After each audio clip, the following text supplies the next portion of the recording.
Hello and welcome back to our virtual Energizer series. My name is Pete, and at CultureShoc, our goal during this pandemic is to help organizations charge into their storms together so they can get to blue skies faster. And maybe even provide a little comic relief along the way. Hey, who knows?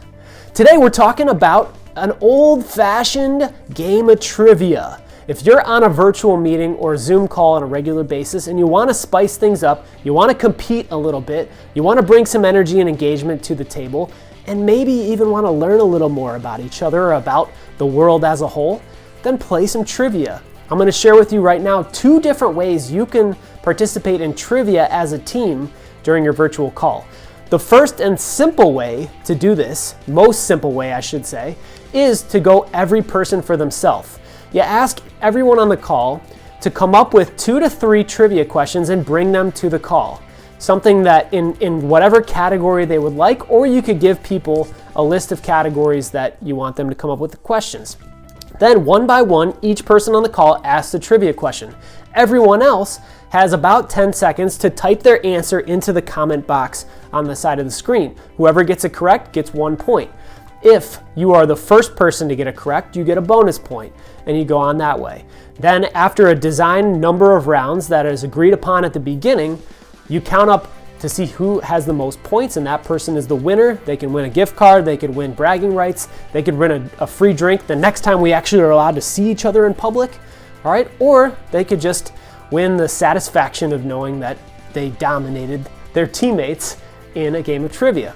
Now, number 2 is perhaps a little more fun, maybe takes a little more coordination, but it's still pretty simple. All you do is break your group, your call, your Brady Bunch screen into 2 different teams. Now you could number people off 1, 2, 1, 2, 1, 2 as you go around the call, or you could say whoever was born in an even numbered month is going to be on team 1, odd numbered month on team 2. Now, if you have a big discrepancy of the amount of people, then just shuffle accordingly. We don't need exactly the same amount of people on each team, but we want to keep it relatively even if we can. Then here's what we're going to do. You could either have an independent moderator ask all of the questions one by one, or team 1 could ask team 2 the first question, and then team 2 could ask team 1 the next question. So say we're going to do it that way. Team 1 is going to ask the first question. They're going to pick a category. Could be something like geography, pop culture, music, where you play an audio clip and they have to guess what the song is or who's the artist. It could be movies. It could be the history of the company or current history of the company. It could be, and I found this to be really fun, it could be questions directly from the company's website to see who actually is paying attention to the company's website. Or if you're a business running on EOS, it could be an EOS related question. We all know how many acronyms are within EOS. For example, you could say, what does the acronym SBA stand for in context of EOS? And I'll give you a hint, it's not Small Business Administration. Now, what's going to happen is team 2 is going to ask team 1 the first question. So somebody from team 2 is going to read this question. Team 1 is going to have 20 to 30 seconds, better not be more than that, to confer within their team on the call, whereas team 2 is asking the question is going to stay silent.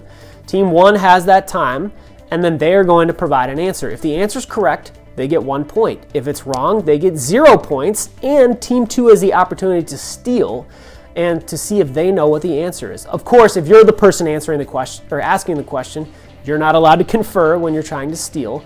But at the end of that round, team 1 could have a point for getting it correct, or they could have 0 points. Team 2 could have 0 points since it's not their turn, or they could have 1 point for actually stealing the correct answer.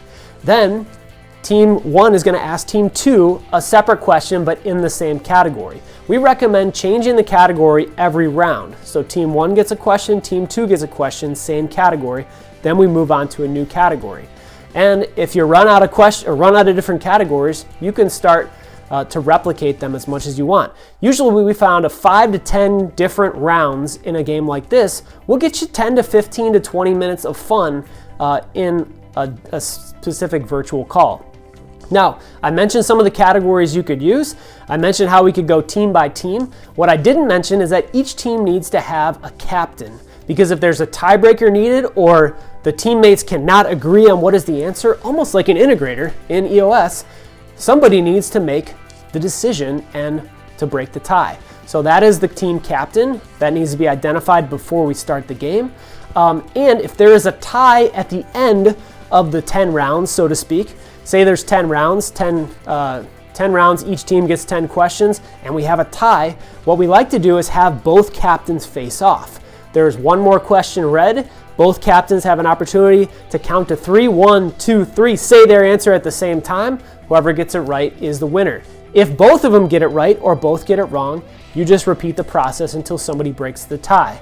This is a fun way to increase engagement, energy, activity, fun, and a little bit of competition and some learning onto a virtual call, and it's very easy to do.